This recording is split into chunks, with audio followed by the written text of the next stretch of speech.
Hello, welcome to my channel. This is a we did a tournament down in Lincoln, Nebraska at Gauntlet Games over the weekend, well, yesterday in fact. And these are just some of the tables that were there. Just a little walkthrough. Decent diversity. I think there was a setup for 12 people. And the rules for the tournament were 750 points, single platoon, 12 order dice max. The only special rule other than your standard was that you could have an armored transport, have a single weapon shoot if there's nobody in it. So nothing crazy. We like the 750 point. We've got some new players that are kind of getting into it. Also, the speed of a 750 point game. You're able to usually get it done in a tournament setting without having to not be social, especially for newer players that are trying to learn some of the rules still.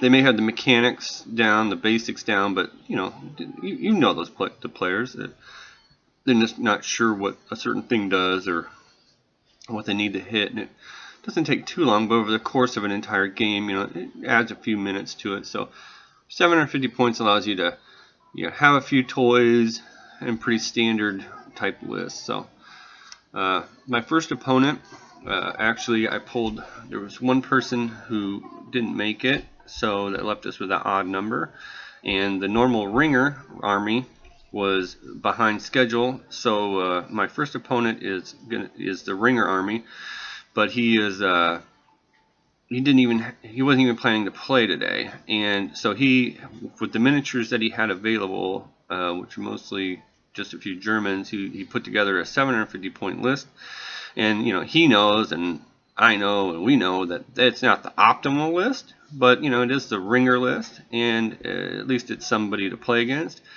And our first scenario is maximum attrition. So the good part for my opponent is that he only has 6 order dice, or maybe 5 order dice. It's a very small amount of order dice, and I have 12. So he has a big tank and some small infantry squads. If he can protect his infantry, it'll be almost impossible for me to knock out his tank, barring some interesting maneuvering by me. And so that's what we're looking at. So I apologize in advance. I didn't know what I was going to do as far as the battle reports. I wanted to get a tripod and record all 3 of my matches and then narrate over them, similar to what I do in my house. I was in training all week, and I wasn't able to get a tripod. So we're just gonna mash these together and give you a general gist of it. Here today, WahooWarrior, a tournament at Gauntlet Games in Lincoln, Nebraska. It's a 750 point single platoon tournament, and my first opponent today is the store owner operator, Hobie Roop. And Hobie is a ringer today. We had one short, so he's going to challenge me today. He came prepared to manage the store and not play me. So real quick, his super beautifully painted army is very small, veteran. Can you go over that for me, Hobie? Yep. Just to I've got a SS veteran infantry with a bodyguard. Yeah. 2 5-man squads of veteran SS with assault rifles, a medium order, and a Panther. Panther tank. It's the biggest tank I've ever played against, I believe. So, all right, and everybody should be familiar with my list, so I'm not going to go over it again. It's the same one I've been running. The only difference is I'm the blood-curdling charge. So that's my army. And our first scenario is maximum attrition.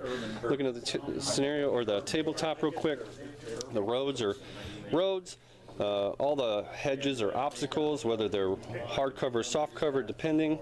The yellow sections are tall grass, so they give you the -1 soft cover, but they don't block line of sight. The orange sections are shorn, harvested crops or whatever, so it's just open ground. And then we've got a few small buildings. So that should be it. So we're going to go ahead and start playing. Real quick, here is my army, just in case this is your first video you're watching, you haven't seen some of these prep games. I've got a 30 CWT truck, I've got a 15 CWT truck, they hold 10 and 8 respectively. I have a 6-man submachine gun squad, they got 4 submachine guns, commandos, tough fighters. I've got an 8-man rifle, commandos, tough fighters, and then I got a PI team that can fit into either one, and I have a lieutenant that can fit into either one, depending. I've got a 8-man rifle squad, another 8-man regular rifle squad. I have a medium mortar inexperienced. I have a howitzer, which is a light howitzer / light anti-tank gun, the British one. I have my free air observer way up there on the back on the hill, or not air, artillery observer. And then I have an A9 cruiser tank, has a light anti-tank gun, coax medium machine gun, and 2 turret mount medium machine guns in the front. So that's my list. Pretty versatile, I think, but not a lot of anti-tank. So this is a side view of the table. In maximum attrition, you know, you gotta bring a first wave in. My first wave I brought in, and then I took a couple pictures of turn 2. I was keeping my tank in reserve and a few items. So this is basic at the end of turn 2. I brought my howitzer in along the road, and then I put it in ambush on turn 2.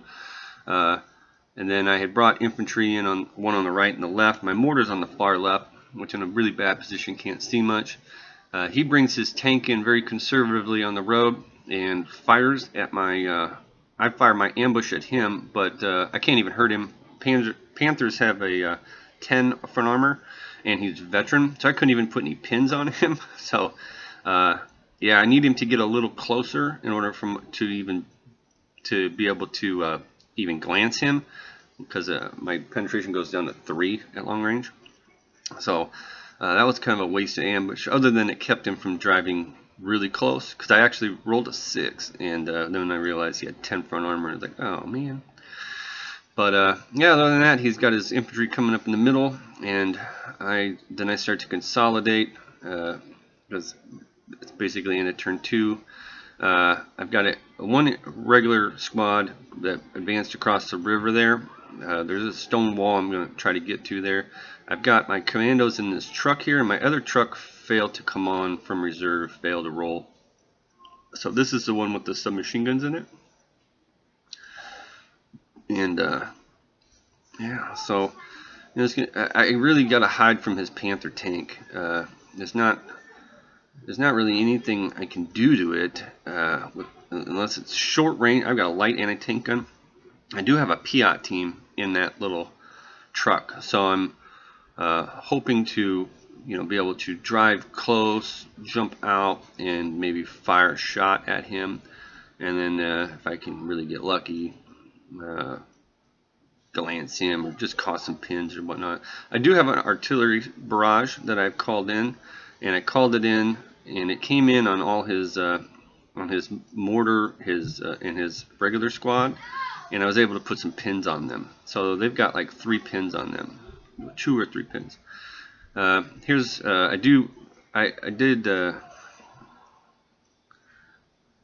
got my Piat team actually out at the end of turn 2 because he hadn't brought his tank in yet, and they're in that house on the left there. So that kind of sucks because now I have to run across, but that's all right.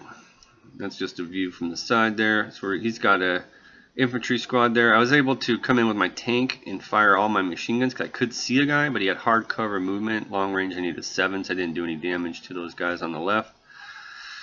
And then so now it's all about me trying to get to his infantry without his Panther blowing things up, because it's all about order dice. So if even trucks and whatnot could cost me the game, since he's only got 5 order dice for me to even capture in the first place. So yeah, I took a lot of pictures like in turn 2, and then through the course of the tournament, if anybody's ever played in a tournament, you kind of get caught up in the action. And unless you are making a complete habit about taking pictures almost every time somebody does something, it's very easy to forget the camera. And that's why I kind of like that continuous recording aspect of it. But I need to get me a tall tripod. I only got a little stubby one because you know, if I can just record the entire thing and then I'll narrate over it, I think it gives you a better aspect of what's going on. And then in a lot of my battle reports, I used to do every order dice that would get pulled, and I'd take a picture of that. But in a tournament, that's a little bit time consuming. It's a little distracting for the other players as well. So now this is somewhere like in turn 4. He had shot my gun with his Panther using HE, which isn't a great shot, but he was able to pick off 2 guys and put a pin on me, at least 1 pin. And then in the middle you can see my truck advanced up, my commando squad jumped out,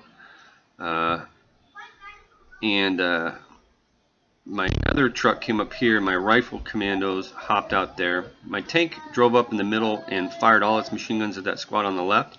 Was able to knock them down to just a few guys, and so that was really nice. These rifles popped out here, and the only shot they really have is across at the mortar with hard cover and whatnot. Not a whole, maybe put a pin on, because even his mortar's veteran, so I think I was able to get a pin.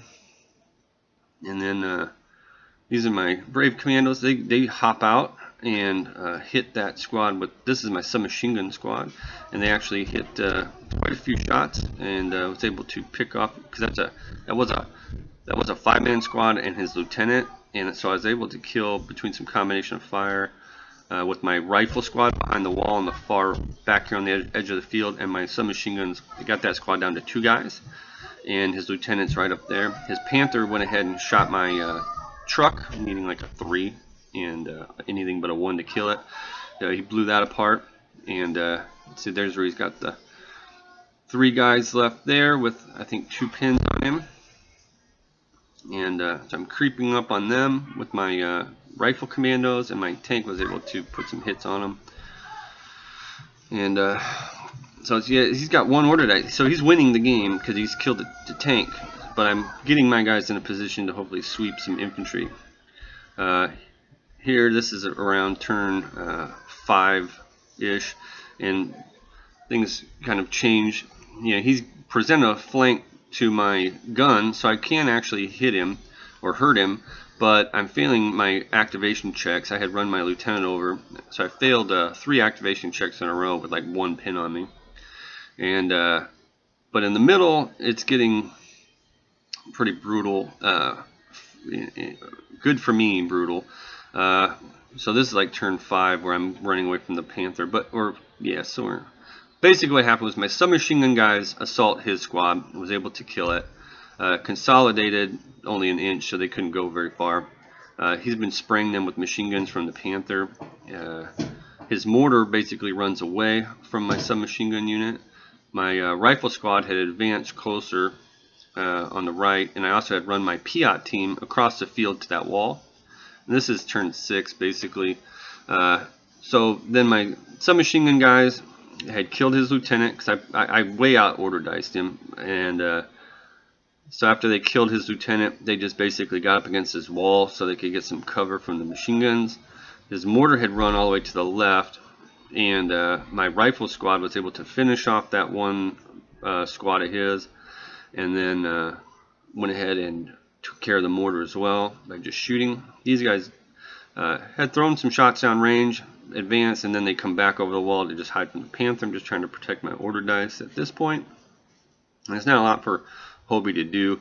He's got a Panther against my like 11 order dice, but I've only scored 4, so I've got 4 and got to win by 2, so I don't want that Panther getting any freebie shots, because my gun's only got like 1 wound left on it. And so there's my tank just kind of hiding. My rifles had gone around the left side there to finish off that squad. And that's pretty much the game. We get down to last turn, last order dice, and since I can't lose if I lose 1 more, I go ahead and challenge his Panther with my tank. My first time I come around the corner, so I can barely see, and I can shoot at him, and I find out I'm out of range. I'm not out of range, I'm in long. So then turn 6, I go ahead and drive over the top of the wall and into the field after he had fired at me, because I just stalled until he had fired. So then my tank because you do score victory points as well for tiebreakers. So a lot of his points are in that Panther tank, like over half of his army, or very close to half. And so I gotta try to kill it. I do get my howitzer to activate and it shoots, but I miss. And then I kind of bum rush him here, so I'm moving and short range. I totally miss him with like I roll like a 2. So I could have technically glanced him if I would have scored a hit. But so yeah, that's pretty much the game. And I got a quick little end video. Half track. All right, that ends the game. It was a really fun game. Like I said before, Hobie just put together a little ringer list here, and it kind of happened like I thought it would. I swamped his infantry, but that Panther is nigh impregnable to me. What'd you think of the game, Hobie? I thought it was really fun. I thought my dice were really good at first because I was rolling lots of 6s. Yeah. And then I continued to roll those 6s when I tried to make, I don't know, motivation checks. And my great SS didn't want to do anything. Yeah, that was perfect. Yeah, that was a really fun game. Fun game. Actually, a fun opponent. Fun opponents make a fun game usually. I come to find out. Hobie, are you running this mid-war Flames of War? Yeah, I'm going to chip it. So this is the map that we're going to be playing on for Game 2. It's going to be against John Stanley's Japanese. I've got a little intro video here, but we had already kind of set up we have to set up at least half your army. And I go over a little bit of that. But looking at the terrain, this has got the urban map here with all these buildings and rec buildings. It's pretty interesting. Got this big church thing in the middle, and then a lot of open ground on the sides. But we got roads, but they don't go all the way through. We're using actual roads as they're printed on the map there. So I'm thinking in my head, pick a side of this church and bum rush around to wherever he has his token. So that's my thought process when I'm going into this game, is there's going to be a lot of open ground there, but I'm okay with that if I can pull order dice and use my trucks effectively to get up, spring up, hop out. So my big dilemma was start with my trucks in my first wave, knowing that he's got a pretty large veteran Japanese squad, and then some other little stick bomber guys and things. So start with the first wave, push up real hard, hop out, because he did start with his tank on the board. Or should I bring him in first wave, or should I bring him in reserve and risk the chance that they don't activate? Although they normally need a 9, so it'd be 8. It's a pretty good chance. But that can happen, and if those trucks aren't working together, it makes their job that much harder. They can get shot apart piecemeal. So what I do elect to leave them off, waiting for maybe him to commit some stuff, and I start with just some defensive stuff on the board, and I'm going to leave my attack squad. I really want to get this token. John says right off the bat, he goes, well, this is going to be a draw. And I'm thinking, if he's playing mentally set that he's going for a draw, it makes it very much more difficult for me. But I still think I can do it if I use this church to my advantage, and I have my very mobile squad, much more mobile than him because I've got the trucks and stuff. So here we'll go into the game here. Okay, this is Game 2 today. Game 2 is going to be against John Stanley. This is John. John's playing the Japanese. And we're playing Demolition, so we have to destroy each other's base.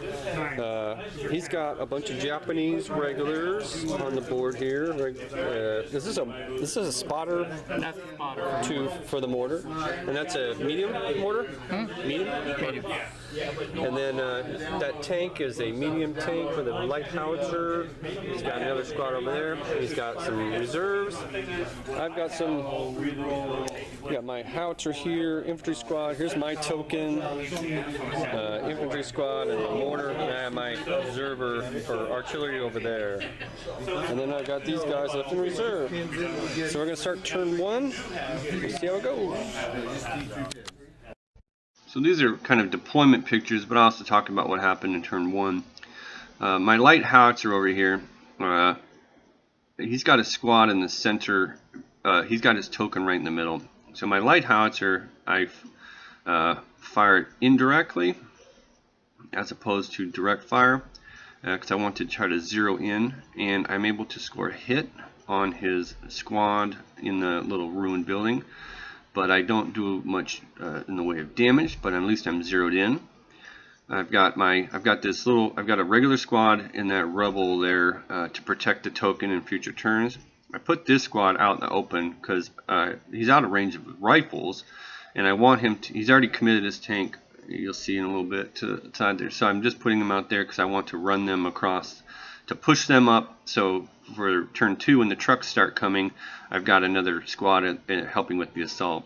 I've got my mortar on the top of that building right there, and it actually scores a hit. I roll a 6, and it scores a hit on his unit on the far left. I'll show you in a minute. There's his tank starting position, and that's where my artillery observer is, so I can see him, and I can see that kind of building section there. I'm going to try to put some suppressive fire with my artillery on that whole middle. He's got a squad over on the far right and a squad on the far left, and I'm just going to hopefully try to bum rush around the left side of the church and get to where his stuff is. There's his center. He's got that squad on the, basically it's a ruin, so it doesn't really count for house second floor as far as indirect, and I'm able to score a hit on them, but I only do like 1 pin and 1 wound, but I'm zeroed in, so that's good with my howitzer. And then he's got a mortar back there, and he's got his lieutenant in there, so he's got some odds and ends to protect that token. And then he's got a 5-man rifle squad up there in that second floor. That's the actual house. We took the other piece off, so it'd be a little easier to see. But that's a full house, and the same with that one on the far right. And he's got his mortar spotter. Here's my effects of my artillery. It does come in as asked, and puts 3 more pins on that unit on the top. Puts 2 pins on his lieutenant. And then I was able to put 3 pins on his tank, and you know that's pretty huge. So his tank is over here, kind of on the right here, and that bad boy now has 3 pins on it. So I'm super excited, and I bring my tank in directly near him, fire, hit. And I penetrate his armor completely, and I roll a immobilized. So that's 5 pins. So with 5 pins on him and him being immobilized, I'm thinking I have a huge advantage because he's going to be ineffective, and I'm going to be able to eventually kill him. So on his turn 2, he does a rally order, and needing a 4, and he passes, and he clears all 5 pins off on D6 plus 1, clears all 5. So starting turn 3, he pulls the first order dice, he fires at me, and this is what happens. So you know, he only needed like a 3 to hit, but he's got a light howitzer, but he didn't even think he could hurt me. I'm like, yeah, my armor is only a 7. So then he rolls like a 5 on the penetration, and then he rolls like a 4 up and blows me apart. So huge turn of events with some you know, with the crazy dice, but hey, you know, that's what happens. But the only good news is this tank is immobilized, so it can't go anywhere. So this is like on turn 2, both my trucks failed to come in, needing an 8. So turn 3, I just drive them up crazy wise. He had brought his veterans in on the far left, and they came in. There's a large squad of veterans, and he has another squad he brought in with them, like a 5-manner, just on the other side of that little wrecked house. So he had shot this truck with rifles. I had one of my squad in ambush and fired at his squad, put a pin on, but he still was able to hit. He scored 2 hits on this truck. Out of all the shooting, just 2 hits, but one of the 2 hits was a 6 on the damage, so I had to bail out. I took 1 pin for my guys, and then I took 1 casualty on the D6 hits. But So I've got this small truck with the submachine gun commandos in it, and a Piat, and then I've got well, actually, I think I bailed because that's one of my other squad had moved across the street. They got hit by the mortar, but they were able to press on, and they've been getting shot at by some rifles. So this whole time, three turns in a row, my medium mortar, which had zeroed in on his squad on the top left, that was basically shooting this squad moving up alongside the church. I had zeroed in turn 1, and but he's on the second floor of a house, and every single time for the first 3 turns, that round went through to the ground floor and exploded. So that was suck. And then finally on turn 4, I was able to keep it on the second floor and destroy them completely. But yeah, so at this point it's like, oh, I'm not going to be able. If the order dice would have come out okay, I still could have bum rushed the middle. But we're looking at now because you just need to be touching the token to destroy it. It doesn't matter if he's got guys that are within 3 inches or anything. So I mean, John he made a couple comments through the middle rounds like, well, this is going to be a draw, and I'm still thinking in my head that I can get to that because I've got these trucks, I got the mobility. So now it's like I'm not going to be able to get to that thing by the end. So the next turn or 2, I spend some time just trying to score some points. What I end up doing is driving my small truck over to the left. The commandos run into the bottom of that house, and then on the next turn assault his small squad and wipe them out. And it's not a house, it's a rubble. So I consolidate back in. His large squad decides better part of valor is backing up because he would have had 11 attacks going the same time. He's a veteran. I'm a veteran. I had 12 attacks, so he didn't want to risk it. So he backed up out of charge range and just shot at some of my stuff. And we weren't able to really score much of points after that. I think I scored 100 in around 100, and he scored my tank and my truck for like 140. So yeah, it was turned into a draw. So that was unfortunate because I felt very confident in the beginning of this one that I could outmobile the Japanese army in that I had these trucks and my tank. And when my artillery strike came in and put all those pins down, I thought this is going to be a cakewalk because I'm just going to drive these trucks up as close as I can, and my commandos will do what they always do, almost always do, and just plow through a couple random shots and get there. But nope, didn't happen. This is the table I'm playing on for game 3 after my draw, and it's like I felt very confident on game 2 in the terrain and my mobility that I could negate some of the advantages that Japanese normally have and be able to at least get the token. I didn't know if I'd be able to stop him from getting my token. I actually thought it would be more of a draw in that I would get his and he would get mine. But it turned out to be nobody got either one. So this battle is a beautiful table set up by the guys who came down from Sioux City, and they are game club mates of a player I had played before, Josh Dunn, where I had a very excellent game. And this one was looking to be the same. This is that special scenario, no middle ground. So they got these tokens, one dead center, one on the right here, and then there's one on the other side of that group of houses on the left. I'd already rolled and I won the table quarter, so I'm coming on this bottom left corner. So I've got my plan of attack is to have my commandos come in on their trucks on the far left, bail out, don't sit in them, get into some cover, and work their way to that token.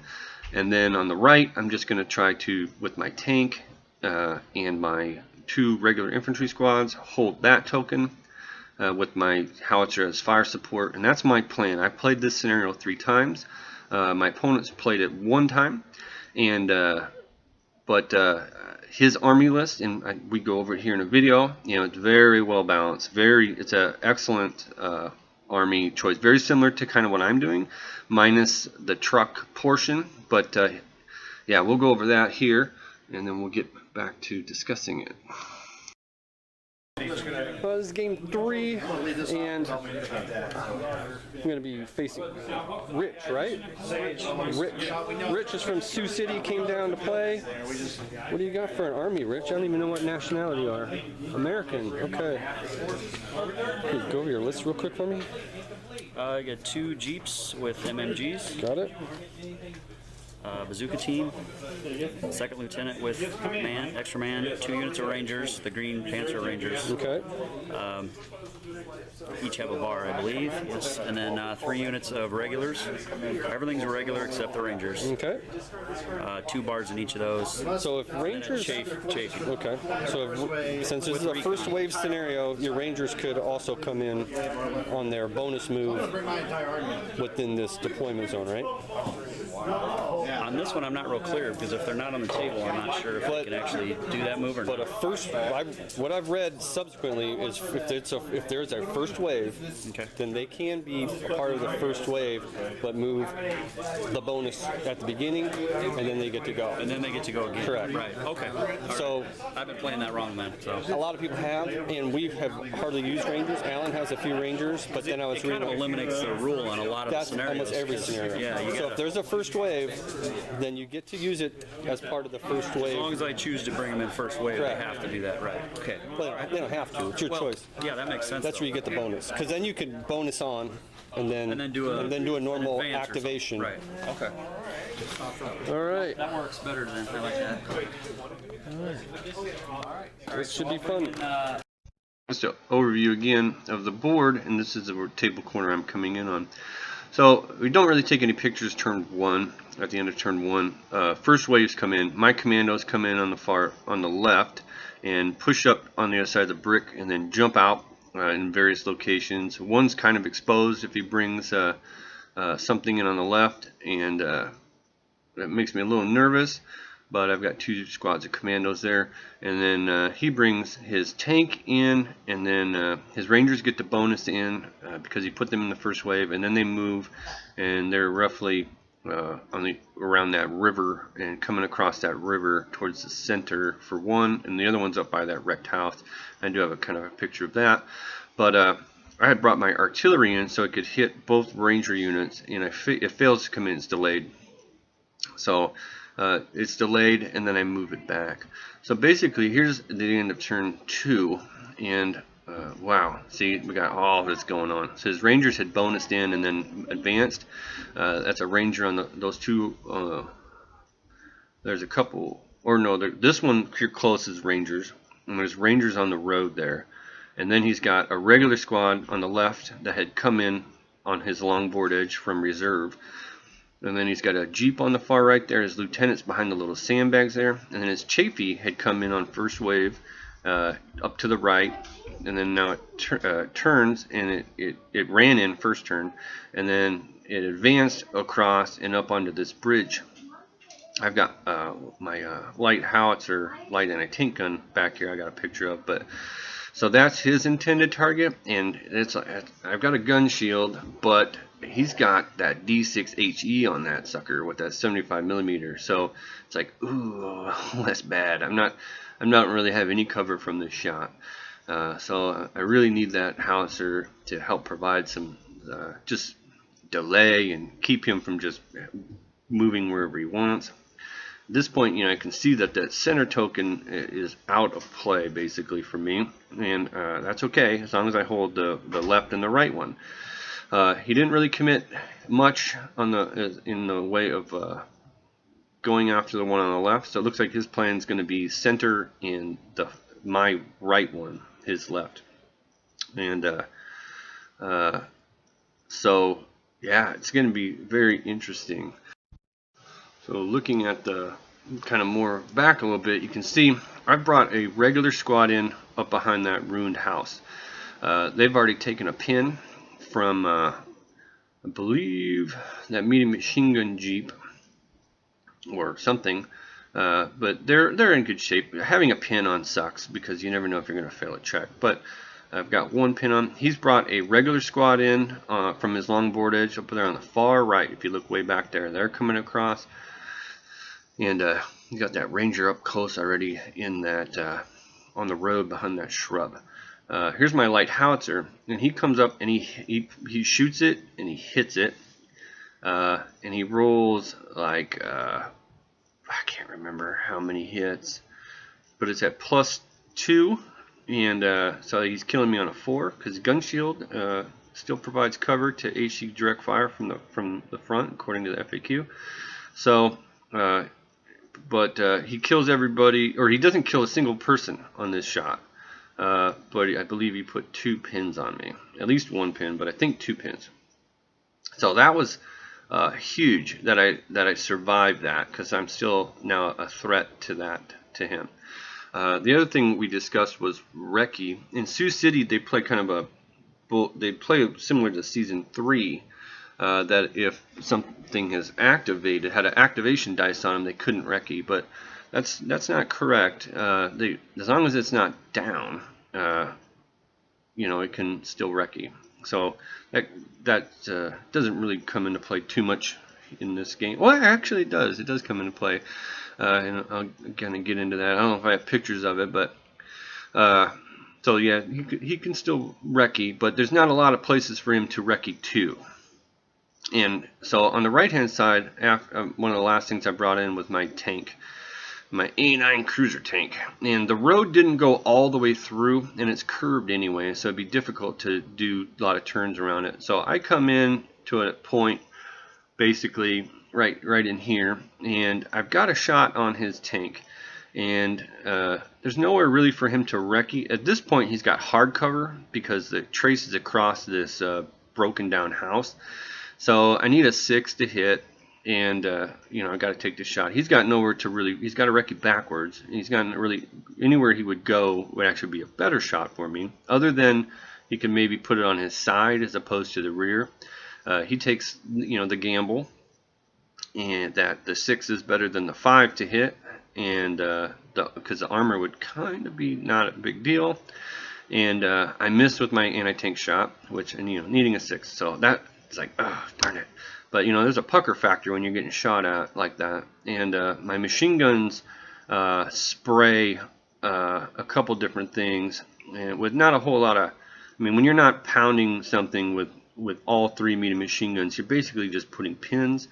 I fire my one machine gun at his advancing infantry squad on the far right. I think I put a pin on them.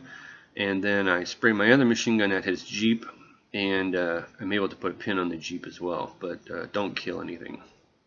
So, looking at turn 3 now, we've got a lot going on the right-hand side here. I had my other regular squad fail to come in. His bazooka has still failed to come in at this point. So, he's got a ranger, he's a lieutenant, he's got some infantry coming down the board edge, he's got his tank.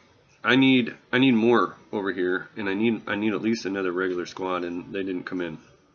So over on the left, I apologize for the blurry picture. This is kind of what's happening at the end of turn 2. He's got a regular squad that was in that one picture on the far right of that bush coming down. I'm hoping that my artillery will go off and put some pins on them. Also, that artillery is within rolling range of his Chafee and a lot of stuff. His Jeep here just did a run order. He forgo any kind of shooting with the machine gun to get up close, so he ran to there to get in a good spot for his next move, and then his infantry squad there ran in as well. There's no commandos like they're all on the other side of this house and stuff, so that's going to be a little interesting cat and mouse game over here. And that's pretty much all he has on the left. There's a Jeep and this harassing infantry squad, which, they're actually important. They do end up going into like a... Here's my commandos here. I had moved one... the rifle commandos are in the bottom of that house. There's a window on the other side, so they'd be able to come out and go that way. These guys here... they first came out on the left of the wall. They were a little exposed if you would have brought something in.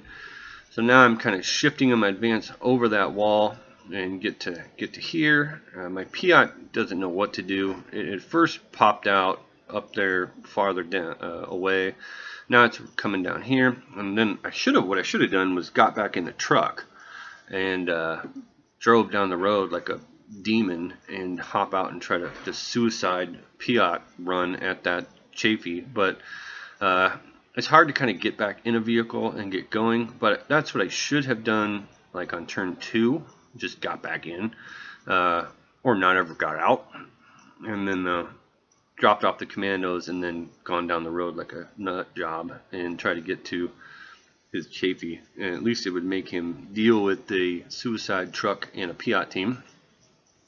But that's hindsight, because it's got nothing to do over here other than, I mean, I've got my lieutenant over here as well. They really have nothing to do other than I could take my commandos away from the token, and I'd still be able to control the token with my little teams. Here's my mortar back here. My mortar is firing at that infantry squad on the far left there. Don't have a whole lot of fire. I think I fire at the, I don't hit with the mortar on anything, but I need a 5 on the next turn. So that's pretty much that. So that's pretty much the left hand side, and you can see my artillery token. I had moved it there. He just basically walks over it with his infantry, hoping that it won't go off. Because it's in a really nice, that token's in a really nice spot, but I've had to kind of pull it back to stay where I can get his guys. But I'm starting to put myself in the danger of if I roll a 1, that he can move it 24 inches and he'll basically suppress either all my commandos or the other way and suppress my other side. So I don't like that, but it's part of the game. I didn't have my observer in a spot to really do much else with him other than try to track these infantry. Oh, you know, this game was very intense and it did a horrible job of documenting it, so I'm just going to have to talk you through what happens. So my A9 tank, on the next turn, I pull the first order dice, and I advance my tank and fires Chafee. He's got an option to recce, but he'll have to go down if he does. So he recce's back, because we do the math. He's calculating, you know, the 2 hit versus whatnot, and I had a clear shot. So he recce's back because his rangers were kind of in the way. So he recce's back to where, kind of by that Jeep, but the Jeep is gone. This is a bad picture. Jeep is gone at that point. It had gone around to the right of the woods a little bit, and Rex is back basically to where the Jeep is, and so I've got a bush in between us, and it's a side shot, and I miss. My machine guns, the two machine guns, ripped those rangers on the road. Kind of a new one, and so then the next subsequent turns, as far as the recce A9 battle, is that I pull the first order dice on the next turn, and he recce's back, and now he just kind of recce's into that ruined house and back to the other side, so he's got hard cover, and makes him go down again though, and I miss again, and my machine guns hit that squad in the coming across the open there, and don't do a lot of damage, but it put another pin on him. His rangers had survived, and I had hit them with my rifle squad, which ends up advancing into that ruined house structure there. And my other rifle squad, eventually, I think on turn 4, finally comes in, and they just run. They run in between the house and that bush and get up to where that token is. And his rangers, which now on the right, he's got this is like turn 4 or 5. All of his items, his Jeep has a pin, his rangers have a couple pins, and his basically undamaged infantry squad, regular, which are up to like behind that hedgerow, they all fail their activation checks. The rangers foobar and have to run away from the tank, which was closest to them, so they run across the bridge towards the center, and everything just kind of falls apart for him with order checks that turn on the right. My artillery strike through the entire game failed to come in. There was many chances where it could have. he would say this could change the whole game, because he had quite a few infantry squads globbed into the middle, and then even the tank and stuff. And every time it failed to come in, and so that was a non-factor. It didn't blow me up, didn't blow him up. He made the right call by avoiding, because sometimes when it doesn't come in, people try to avoid it and they disperse their forces. So he made the right call there, and ignored it the entire time, and he didn't have to. His Rangers, or the squad here, yeah, it's a Ranger squad on the other side of that hedge towards the middle. They end up coming across the hedge, and they just keep on whittling fire on the howitzer, and they end up picking it off. They kept it with a bunch of pins on it. Oh, actually, he didn't kill it, because on very last turn, turn 6, I passed an activation check. I had one guy left alive, and with like 4 or 5 pins on me, and I passed an order check. And so I was like, I'll fire indirect. So I fired indirect at his Chafee, which was back behind that ruined house. Needed a 6 to hit, and unfortunately I missed. Going for points, combat points at the end turn there. But so the howitzer didn't tie off, I don't believe. So that's pretty much everything that happens on the right. Over on the left side of the board, what ends up happening is his Jeep drives across the road. There's a gate there. He drives across the road and then fires at my mortar, and he kills that off. So my mortar's dead. He puts his squad there in that field behind that hedgerow in ambush to cover that token. And so I kind of dwaddle for a turn. I move these submachine gunner infantry up in that little crevice between the two, like that little, by that other house, and then on the next turn I move him out across to the stone wall. He activates his ambush because he kept it for 2 turns, and he's got a nice little fire lane in there with no cover. Cinematically it'd be pretty cool. We got these commandos running across this alley, and they start firing at him. So he's got a good shot on him. He's able to pick off. I'm just kind of relying on the 5 to kill me, and he hits with a bunch, and he puts a pin on me, and he kills 2, 3, maybe 3 of my commandos. So it's pretty good shooting, but he did trigger his ambush. So next turn I move my next dice, I move my guys, advance them out of the window on the far side, and I fire back at him, and I'm able to put a pin and maybe kill a guy or 2. But now I've got so on the next turn, I've got a bit of an advantage, and I've got some submachine guns spraying at him because I passed my check, and I think I had 3 subs left.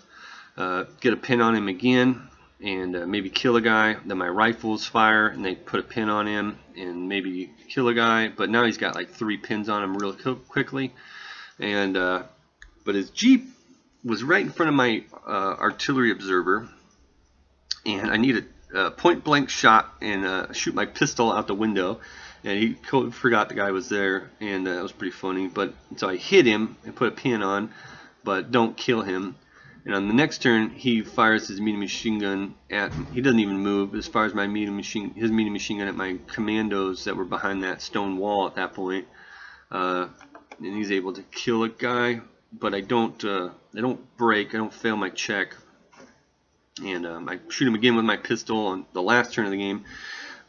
Hit, and unfortunately don't kill him just for the funness factor of it. But that was pretty fun. So I'm able to capture the left token and the right token. And so in this scenario, you need to control more tokens than your opponent. He's got the center one easy.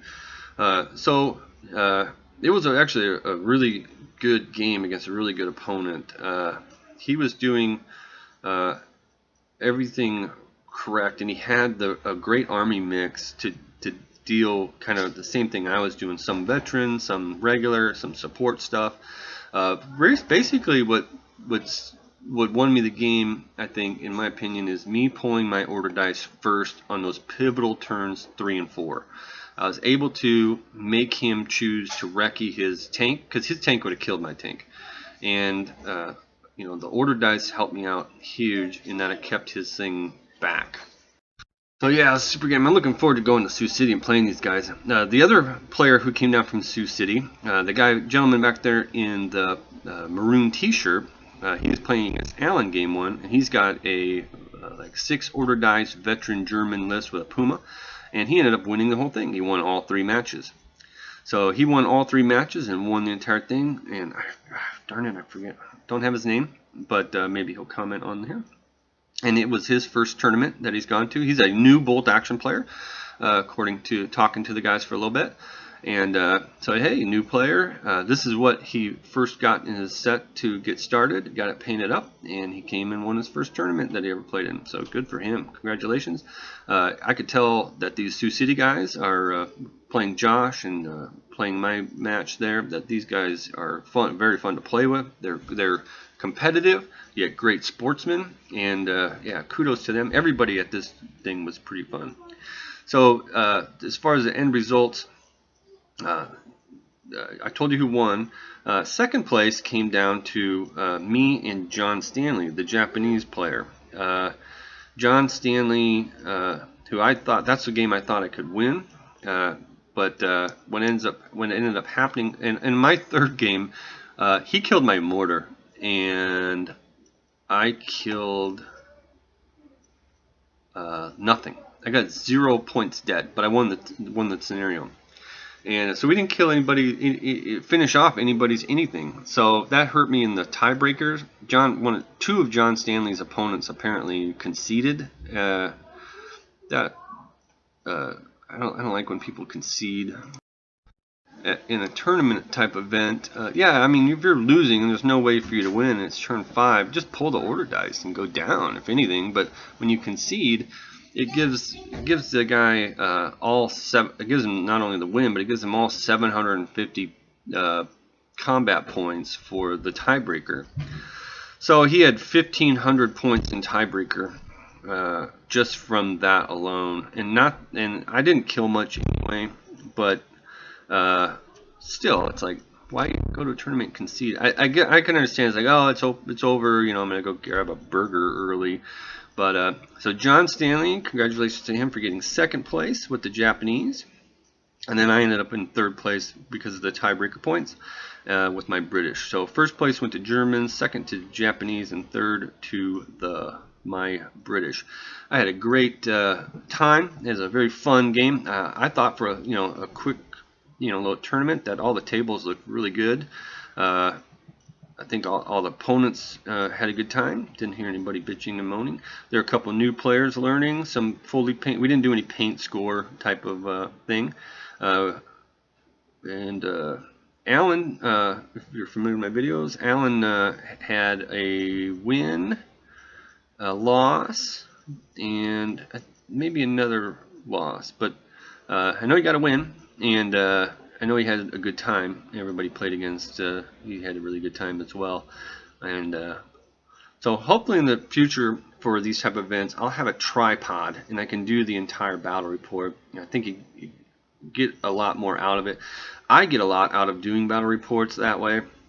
And then I learn from my mistakes that I can look back and say, oh, what was I thinking there, or what did I do that for, or what I should have done was this. And doing battle reports, it's a way that I self-critique myself and get better. So here's just 3 games, 3 battles, and I hope you enjoyed watching. If you like my channel, subscribe if you haven't already. Thanks for watching.